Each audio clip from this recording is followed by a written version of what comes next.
Beijing. October 1424.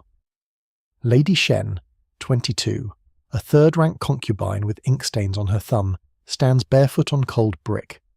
The palace heaters have been shut. Smoke from pine resin torches clings to the rafters and turns every breath metallic. Behind a lacquered screen, men in black hats speak softly, as if volume itself could wake the dead. A clerk reads names from a narrow strip of paper, and each name is answered with the same sound, a seal pressed into red paste. Thump, lift, thump. Lady Shen presses her fingernail into the gold of a perfume box she keeps hidden in her sleeve. The lid is warm from her skin. Outside, a drum begins to mark time. She does not yet know what the last seal on that list will mean for her body. She only hears her own name, once, and the room goes very quiet. In most retellings, the Yongle Emperor is a builder. He moves the capital to Beijing, raises the Forbidden City, and sends Zheng fleets outward. His reign is remembered in projects big, enough to photograph from the air. But the official account stops precisely where the real story begins. Empires do not only declare themselves in stone, they also manage fear. In 1424, when Zhu dies far from his throne, the court performs another construction, a ritual meant to steady succession by taking lives that will never receive a memorial. So the central question is simple. What did following the emperor in death require, and who paid it? Power survives by controlling memory and by choosing what is allowed to vanish. The story we're about to trace comes from Ming court chronicles, ritual statutes, and epitaphs carved for the dead. It was never hidden behind a locked door. It was hidden in plain language, polite words used to cover hard acts. That is the mission of the Scarlet Archives. If you value history that follows the paperwork all the way to the human cost, subscribe. We go where the record actually leads. The Ming Dynasty begins with a man who never forgets hunger. Xunzang, Hongwu, born in 1328 to a poor family and shaped by the chaos of late Yuan China, builds his empire like a fortress. According to later dynastic histories, he distrusts ministers, purges rivals, and treats the inner palace as a political frontline, not a private refuge. The women behind the walls are not just companions, they are factions with surnames, brothers, fathers, and futures. Hongwu's own funeral sets the tone. Later accounts place his mausoleum, Xiaoling, outside Nanjing, at the centre of an enormous landscape of imperial mourning. Yet around the main mound sits a quieter geography, graves attributed to palace women, arranged as if the dynasty needed even its dead to keep formation. The UNESCO documentation for Ming imperial tombs notes concubines, buried alive with the emperors, a single sentence that carries a century of euphemism in its weight. For the men who run the dynasty, this violence is not described as violence, it is described as governance. If the inner palace can produce heirs, it can also produce rivals. If a woman's family can gain influence through her, that influence can outlive an emperor. Funeral sacrifice becomes a crude tool for solving a succession problem the state refuses to name. And because the Ming are bureaucrats, they bureaucratize even this. And Hongwu leaves a problem that every monarch understands in their bones. Succession is not a ceremony. It is a vulnerability. In Chinese court language, the solution is dressed as virtue. The term is Xunzang, funeral sacrifice, a phrase that can be translated so cleanly it risks sounding abstract. In the Ming record, it rarely appears as violence. It appears as obedience. The iceberg tip is what the court is willing to write down. In compilations of court ritual, statutes meant for officials, not poets, there are careful procedures for mourning, offerings, and burial construction. The emperor's death triggers a machine. The Ministry of Rites drafts the formal timetable. The Imperial Household Department controls access to the inner quarters. The Grand Secretariat converts decisions into edicts. Eunuchs carry orders across thresholds where male officials are not allowed to step. Underneath that machinery is the submerged reality. The emperor's funeral is also a personnel decision. To see how it works, it helps to meet the kind of person the record almost never names. Zhao Wen is 41, a 6th-rank clerk in the Ministry of Rites. Composite, but built from how these offices operated. His job is not to decide anything. His job is to make decisions legible. He copies lists. He aligns columns. He keeps the brush steady when grief is a public requirement and panic is a private fact. A clerk like Zhao knows the difference between a ritual title and a body in a room, because he is paid to pretend there is no difference. Then there is Judy himself. Yongle, born 1360, 4th son of Hongwu, does not inherit the throne cleanly. He takes it. The Ming veritable records preserve the official cadence of his reign, but other genres, private diaries, later compilations, the very fact of the erased Jianwen era, hint at how raw that seizure of power remains inside the court. A usurper builds bigger. He builds because stone feels like permanence. He also builds a capital that is a mechanism, Beijing's forbidden city, designed as a moral diagram. Outer courts for ministers, inner courts for family. The more perfect the diagram, the more obvious the secret. The inner court is where the empire's most intimate violence can happen without witnesses.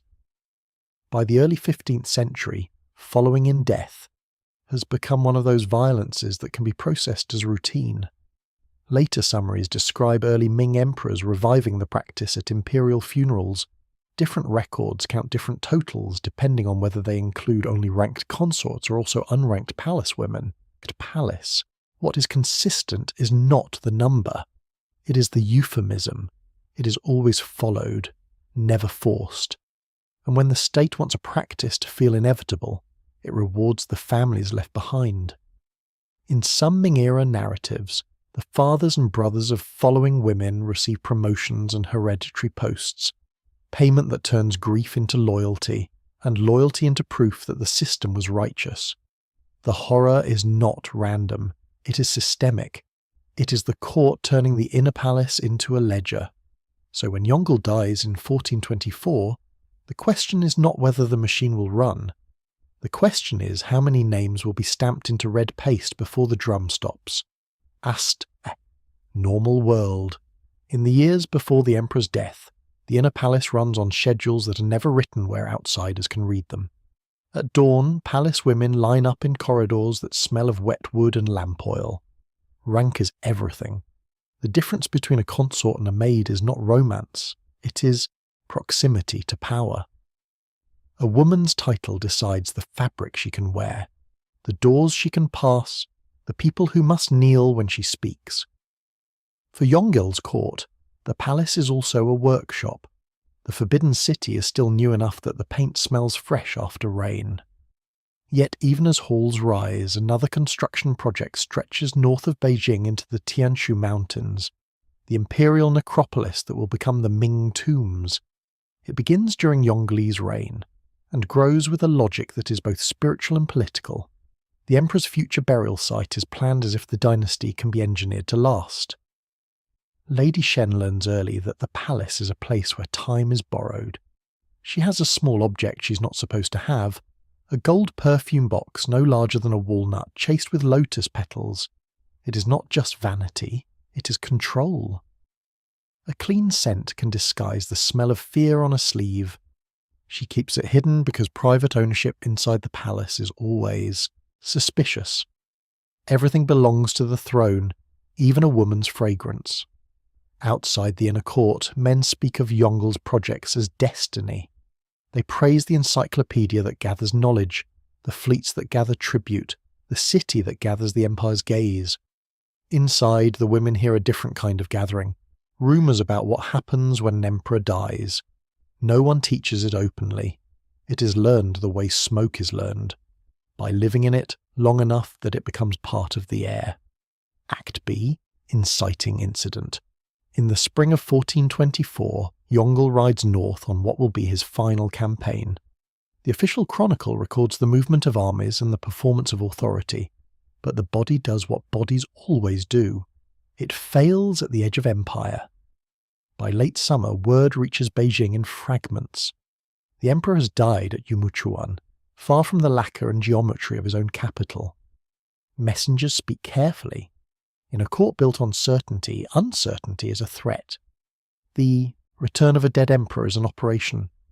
Zhu Gaoqi, Yongle's eldest son and heir, is in Beijing when the news arrives. Later sources describe him as frequently unwell, more administrator than horseman, a man who has survived by appearing harmless. Now he has to become emperor, while the old emperor's generals still command men who only ever marched under Zhu Di's banners. In the outer court, ministers argue about timing, announce the death too early and invite a scramble for power. Hide it too long and risk a different kind of collapse. Rumours, mutiny, competing seals. Either way, legitimacy has to be staged. A grand funeral is not only grief, it is a transfer protocol, and in that protocol, the inner palace is treated as a security risk to be resolved. According to accounts summarised in later histories, the court keeps the death quiet during the journey back. The throne cannot be seen empty. The body is protected, transported, concealed. What matters is not just the corpse. It is the gap the corpse creates. When the procession finally approaches Beijing, the city hears it before it sees it. The slow percussion of mourning drums, the clatter of harness metal, the soft shouting of guards clearing streets. In the inner palace, the sound is sharper, because the moment the emperor is dead, the women's lives become a question of policy. Act C. Escalation. The machine engages. In the Ministry of Rites, clerks like Zhao Wen unroll documents that smell of old glue and ink. Funeral regulations are not invented in the moment. They are retrieved. Procedures are reassuring because they make panic look like competence. An edict is drafted, then copied again, because authority is multiplied by repetition. The language is clean. Those who will follow. No verbs of force. No mention of rope. The record does not need to describe the method. Everyone in the palace already knows. Eunuchs carry the order inward. They are the hinge between worlds. Men, without family lines, trusted to enter women's space because their bodies have been altered by the state. They move through gates that ministers cannot pass. Their footsteps are soft. Their power is not. In the women's quarters, the selection does not arrive as a single announcement. It arrives as a change in temperature. The state does not only demand death, it also issues receipts. Days after the following, an official summons the father of one of the dead women to a side hall. He is a minor military officer from the north, composite but typical of the families that supplied palace women. He arrives in worn winter boots, smelling faintly of horse sweat and charcoal. He's told to kneel. He's handed silk. He is handed paper. A clerk reads out his new rank, the promise of hereditary privilege for his sons. The man's hands shake as he accepts. This is not comfort. It is conversion. The court turns a daughter's death into proof of a family's loyalty, and then uses that loyalty as an argument that the women died willingly. Grief becomes an asset on the dynasty's balance sheet. Inside the women's quarters, resistance is smaller because it has to be. One concubine, older than Shen, attempts a legal argument. She has borne a son. By ritual logic, she should be spared to serve as a living memorial to the emperor's lineage.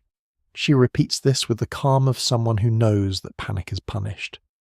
The eunuch listening does not argue. He simply looks at the roster and says, "Not written, not written, not allowed." Another woman refuses to step onto the stool. She stands rigid, eyes fixed on the door, as if waiting for someone with authority to arrive and correct a mistake. No one comes. Two attendants, women like her, lift her by the elbows. Their faces are expressionless, but their fingers leave bruises. The system makes victims into instruments, and then, when the hall is cleaned, the record can return to its preferred language. Completion. Doors are closed, certain corridors are watched. A woman who once walked freely to a garden is told to wait. Another is told she has been chosen for a special duty and should prepare. Preparation is its own violence. A senior attendant brings cloth, not burial cloth, formal cloth, the kind used for ceremony. Another brings incense. A third brings a new hairpin, as if adornment could transform coercion into dignity. Lady Shen watches the way officials avoid eye contact. She understands that her rank has turned against her. A woman high enough to matter is high enough to be useful as sacrifice. She tries a small act of control. She writes a note on the thinnest paper she can find, just a line to a younger maid she once protected, telling her where the perfume box is hidden, telling her to take it, to keep one thing that belonged to someone who will not be allowed to keep anything. It is not rebellion, it is evidence. The night before the ritual, the women are gathered in a hall that has been cleaned too thoroughly. The floorboards are scrubbed until they smell of vinegar. Lanterns are shaded so the light falls downward, obedient. Some women cry, some do not. One older consort recites lines from mourning manuals, words meant to discipline the body into proper grief. Another stares at the painted dragons on the beams and looks, for a moment, like she is counting them. In later narrative sources outside the official Ming voice, there are descriptions of collective pleading, women begging, bargaining, invoking children, invoking parents. The court's own record does not preserve those sentences, it preserves only that the ritual was completed. This is how power edits. Acte D. The worst moment. The drum begins before dawn. Lady Shen is brought into a smaller room, one with a low ceiling that traps sound. The air is cold enough that her breath appears in quick, pale bursts. Someone has tied her sleeves neatly, as if this is an audience with the living. A stool waits under a beam.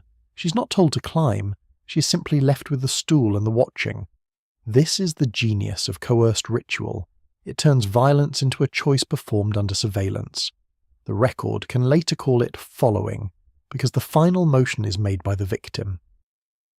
Lady Shen touches her perfume box through the fabric of her sleeve. The gold is cool now. It feels like a coin. In the corridor outside, she hears a sound that is not a scream, not exactly. It is the sudden scraping of wood as a stool shifts, then a thud as something falls, or as something stops. 3 short words arrive in her mind, unwanted and precise, not for her. Then the door opens again. A eunuch's voice, practiced and empty, says her name. Act E. Aftermath. By the time the emperor is interred, the official world has regained its posture. The burial at Changling, the great mausoleum near Beijing, becomes part of the Ming landscape, visited, guarded, rationalized. The tomb complex is later praised as a masterpiece of mausoleum planning, an international heritage documents note, with chilling neutrality, that imperial concubines were buried alive with Ming emperors. The women's names do not receive the same architectural effort. In some later accounts, 16 ranked consorts are said to have followed Yongle in 1424, alongside additional unranked palace women. The numbers shift between sources because the bureaucracy counted people differently, depending on what it needed to prove. But even at the lowest count, the human arithmetic is obscene, and the system does not end with Yongle. His grandson, the Yongle Emperor Xunzang, will later die in 1435, and accounts of the Ming tombs record that 10 concubines were immolated with him, women excluded even from the tomb chamber that bears his name. The practice continues until the state decides it is no longer useful. In 1464, under the Ming Emperor Xunzang, a final order is recorded in later. Historical discussion. Abolish the burying of palace women as funeral sacrifice. Historical summaries note that around 100 imperial concubines were killed as Xunzang for early Ming emperors, and link the end of the practice to Xunzang's last command. Abolition, however, does not resurrect anyone. What it does is reveal the truth about the machine. If a practice can be ended by a single order, then it was never fate. It was policy. Somewhere in the palace, A maid retrieves Lady Shen's hidden perfume box days later, exactly as instructed. She holds it up to the light and sees fingerprints smudged into the gold.